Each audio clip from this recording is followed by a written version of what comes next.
What is up, everybody? We are rolling audio here today on episode 7.5. That's right, 7.5 of The Harder Show. I want to thank you so much for clicking that play button and listening in to my Fastlane reaction.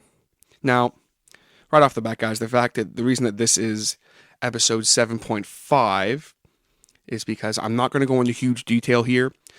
I'm just going to kind of quickly talk about what happened and just kind of give my quick thoughts on all the matches. I was going to be joined by my esteemed expert panel here today. Myself, my good friend Brandon from Your Average Noob, and my other good friend, the heel, Ryan Wood from Your Average Noob. But unfortunately, neither of them could be here today due to other obligations, work obligations, and so forth. So it's just going to be yours truly doing this here. They will definitely be on the show again, either by themselves, together, definitely whenever I do wrestling pay-per-view predictions and reactions. You can guarantee they'll be involved in at least one of those videos. Just while I'm on the topic of those two, be sure to check out Brandon's Fastlane reaction video that he just put up earlier today on his wrestling channel, Your Average Noob Wrestling. That's Your Average Noob Wrestling, noob spelled with 2 zeros instead of O's.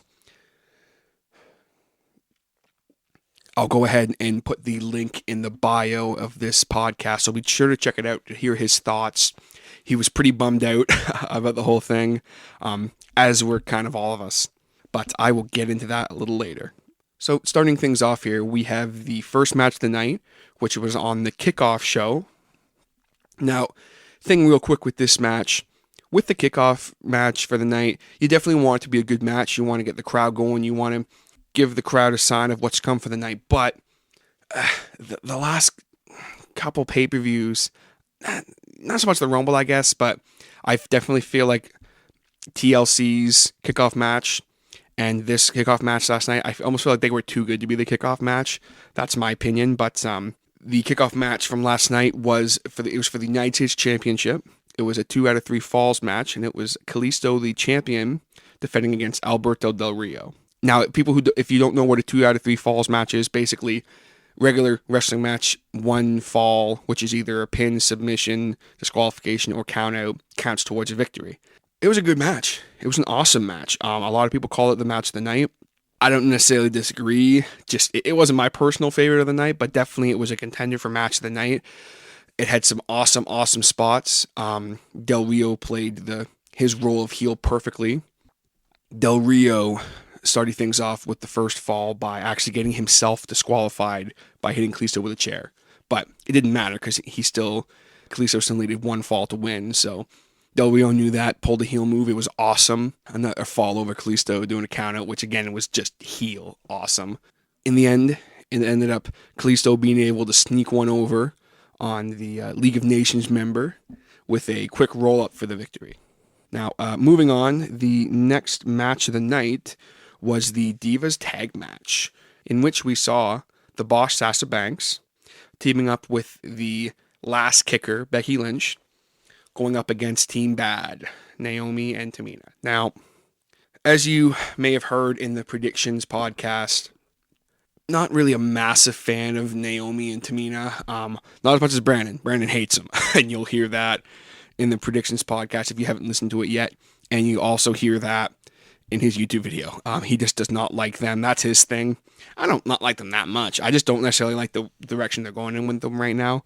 The match itself was actually quite good. I think Naomi did great, as did Tamina.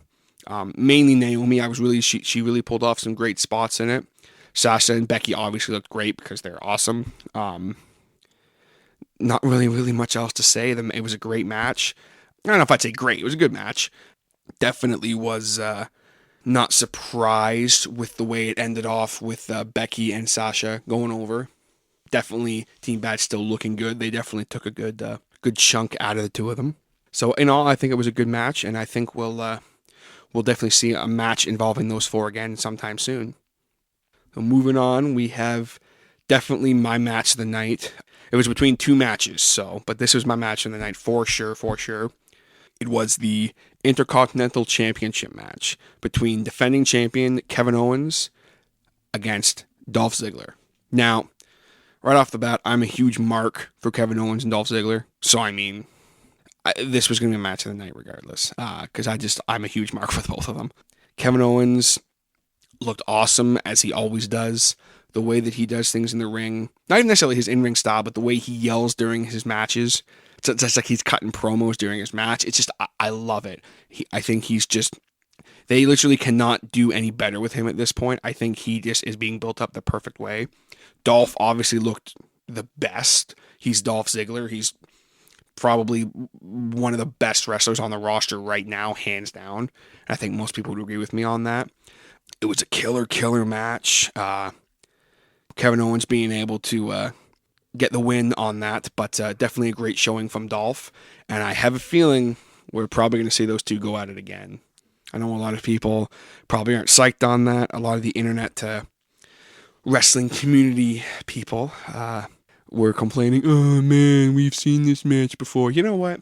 It was a great match. All their matches are good. If it's a good match, I don't care how many times you see it. It's when it's a bad match and we have to see it over and over again that I don't like. So I'll see that match 2 or 3 more times. I love it. Next match was the 6-man tag match, in which we saw the Wyatt family take on the quote-unquote titans of the WWE, Ryback, Big Show, and Kane. Now, I gotta be honest, I wasn't really looking forward to this match. I love the Wyatt family. Big fan of Big Show and Kane and Ryback. I'm one of those people who actually, I don't mind still seeing guys like Big Show and Kane, so long as they're used properly. I don't know how much passion they have. I have always thought that Kane was so underrated as far as a performer. Has he slowed down? Well, sure. He's been doing this a long time, but I still enjoy them. And with this match, I was actually very surprised that the fact that I liked it as much as I did. Like I said, I wasn't really looking forward to it, but it surprised me big time. There were some cool moments. Both teams looked great.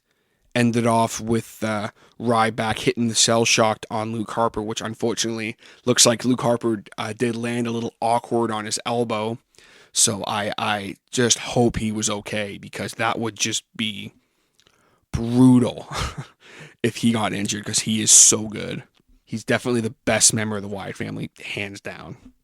But ended up that the Titans of the WWE did go over after Ryback hit that shell shock. I was kind of surprised on that. Didn't see that coming. I felt like the Wyatt should have gone over in that. I felt like they needed to push a bit more. But I know a lot of y'all are complaining about it. You're pissed off. I get it, but I'm the kind of wrestling fan who I still will go, you know what? I'll give WWE a chance. Show me where you're going with this. As of right now, I'm kind of, they shouldn't have gone over, but let's see what happens tonight on Raw. Maybe they're going to do something with this. I don't know. We'll see what happens. Now, next up was the Divas title match between the champion Charlotte defending against Brie Bella. What to say about the match? I was pretty disappointed. I really felt like this was Brie's chance to really shine. She really needed to just have an awesome match. She had an opponent who she could have had a great match with. I liked the match up until she messed up on that crucifix. For me, just the second she did that, it just completely killed the momentum of the match. Fuck-ups happen. I totally get that. I can respect that. It's not the fact she messed up, it's the fact that she messed up and wouldn't let it go. She kept trying to hook her in the crucifix to the point where Charlotte had to basically fix it for her. And I'm just like, man, that just, it just killed the match for me. I'm not really a fan of what they're doing with Brie right now. I think it sucks that she's kind of having to ride off the coattails of Daniel Bryan's injury, and her sister Nikki. Brie coming out doing the yes stuff and that, it just doesn't do it for me, man. I don't know. In one regard, I get it. They're trying to, maybe give Brie a bit of a push because of this, but her coming out wearing Daniel Bryan's leg guards and stuff, just, some people liked it. I just didn't, because I'm like, man, I feel like she needs this to get over in a way. I guess I just feel bad for her. The fact that she has to make that work, if you know what I'm saying. I don't know. I'm washing my hands of that. We saw Charlotte going over on Brie. Can't say I was really surprised. It was the way it needed to be. If Brie won that match, I was going to be very confused. For a little bit there, I thought Brie was maybe going to win, but I mean, it wouldn't have really made any sense if Brie won. That's just my opinion. But moving on, it was AJ Styles versus Chris Jericho in their kind of their rubber match. It was the third match in their rivalry. Each man had a victory over the other, so this was going to be the deciding factor. And both men, I think, looked great. Jericho definitely, I think, stepped up. Anyone who says that Jericho was slow in that match needs to watch it and learn wrestling, because Jericho definitely picked his shit up big time. Not that he had to. He's fucking Chris Jericho, okay? He's one of the best sports entertainers who ever lived, hands down. AJ Styles is, as far as I'm concerned, still at the top of his game. Not that Jericho isn't, but I think, AJ still got quite a few years left in him. It was a great match, some awesome spots. I really liked this rivalry. I feel like we're probably not going to see much more between the two of them, especially with the way it ended off. But if we saw that match one more time, I wouldn't care. It was a great match. The only complaint I have about the match is just I feel like AJ, he needs to get a little more comfortable with the ropes in the WWE rings. You can tell he still isn't quite. He said it on the Talk is Jericho. He's not quite sure. And when he went to go do his his forearm off the ropes there, and he jumped up on the rope, you could tell he was not comfortable doing it. That's not his fault. It'll take time, but Jericho did that his triangle drop kick, off the turnbuckle, and it looked kind of weird. I guess they were trying to sell the fact that AJ got hit and then kind of lost his balance and fell. But it just kind of looked awkward to me. I'm just nitpicking. I loved the match. Just to me, I saw that and I kind of went like, ugh, like what the heck was that, But still an amazing match. I feel like they meant to do that. It kind of took me out of the moment for a second, but I can dig it still. AJ Styles ended up going over. He hit the Styles Clash on Chris Jericho, which was awesome to see. I missed him doing it on Raw, apparently. I don't know how I missed it, and then he ended up winning the match with the calf crusher, which is still a great finish for him.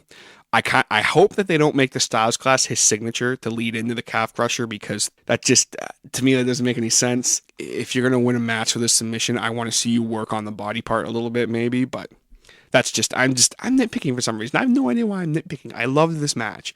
I've been watching way too much and listening to way too much other wrestling podcasters and YouTubers, because so many people nitpick the shit out of the product nowadays. I feel like I need to do the same. I don't want to. I love wrestling. Why am I nitpicking? I don't know, whatever. Great match, killer match. Really, up until this point, I thought the pay-per-view was good. It wasn't mind-blowing, but I thought up to this point the pay-per-view was quite good. AJ Styles versus Jericho and Kevin Owens versus Ziggler definitely brought it up from an average pay-per-view to a good pay-per-view, in my opinion. Then they had the segment with the New Day and the Cutting Edge Peep Show. I was really looking forward to this segment. I figured this would lead up into a tag match that would happen right away. A lot of people were speculating, Brandon from the Average New Wrestling included, that they would be a debuting tag team. He himself said that he thought it was going to be Enzo and Cass. I didn't agree with that at all. I thought that was crazy talk. Another NXT tag team, sure. Ryan, the heel Ryan Wood, thought that it was kind of insulting, the fact that they wouldn't just let another tag team from the main roster have a match with them. But, it is what it is. It's everyone's opinion. But the end of the whole thing, nothing really happened. The New Day came out. They were kind of, the insults that were coming from Edge and Christian were awesome. I was loving it. I was laughing away. The New Day were kind of giving it back. And then they started talking about the League of Nations. And I was like, no League of Nations, please. And the League of Nations come out. Oi, you want to say it to our face, we're here. Blah, blah, blah. And I'm just like, oh, God damn it. But then I saw Wade Barrett had a microphone in his hand. And I got really excited because I love Wade Barrett. I'm like, oh my God, Barrett's going to talk. And then he said like 5 words. And I was like, really? There was no fight. New Day left with Edge and Christian leaving the League of Nations in the ring, and they insult them. Just nothing happened. And I was really bummed out. Kind of like stopped the pay-per-view in a dead halt for me. I expected to see something. I figured at least like there'd be maybe a quick impromptu tag match, and there was a quick impromptu match. This wasn't what we thought it would be. Because I looked at the clock and I went, there's still it's like an hour and 15 minutes after the pay-per-view. There's only one match left. And then out came the social outcasts. Now, let me explain something to you. I have no problem with the social outcasts. I don't mind it. But to be the second last segment of the night on a pay-per-view, your pay-per-view before WrestleMania, that doesn't make any fucking sense. Okay? I don't know what the hell happened last night, but that was just a train wreck. And like the match itself wasn't god awful, but it wasn't great, you know? Curtis and Truth, I like them both. I like them both in the ring. I don't mind their work, but the place where they did it, the way they did it, Goldust came out to try and help with the numbers game, ended up costing R-Truth the match. Curtis actually goes over. Social Outcast run away. Goldust is, oh, I'm sorry, Truth. Truth gets mad and leaves. What the hell is the point of that? It was like someone tweeted, we now interrupt this Fastlane pay-per-view to bring you an episode of Main Event. And I laughed because I was like, oh, that's kind of ruthless. But it was true. It didn't feel like a pay-per-view moment. It felt cheap and it just killed the pay-per-view for me. Like, just dead in its tracks. I was like, man, what the hell is going on? Then we had the triple threat match. I got hyped when I saw Roman Reigns because I said, and I tweeted actually, I tweeted a lot last night. To any new followers on Twitter who are checking this out, thank you so much for checking that out. I appreciate it, and thank you for following me. Be sure to comment on this or tweet me. Let me know what you thought of this podcast. I saw the look in Roman's eyes. I tweeted it. Roman looks like he's about ready to turn heel. And I really thought in my heart at that moment that's what was going to happen. I said in my predictions I saw Dean Ambrose turning heel because that's what I thought WWE was going to do, because I thought that's just how they do things. Everyone wants Ambrose to win. So, okay, maybe they'll listen with that, but they're going to turn him heel and it's going to be really stupid. No, that's not what happened at all. They beat the crap out of Brock Lesnar like we all thought they would. Then the two of them go at it, put Brock through a couple tables. They fight. Dean ends up coming in with a chair, smacking Lesnar with it a couple times, smacks Reigns with it a couple times. Reigns basically no-sells like 3 chair shots, spears Dean Ambrose and wins clean. That's it. That's the pay-per-view. There's got to be something else that's going to happen.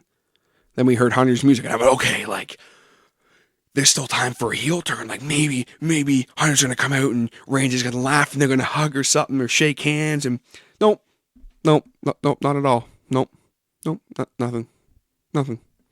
Comes out, gets in the ring, look at WrestleMania, fireworks. That's it, done, over. Thanks, guys. Thanks for your money.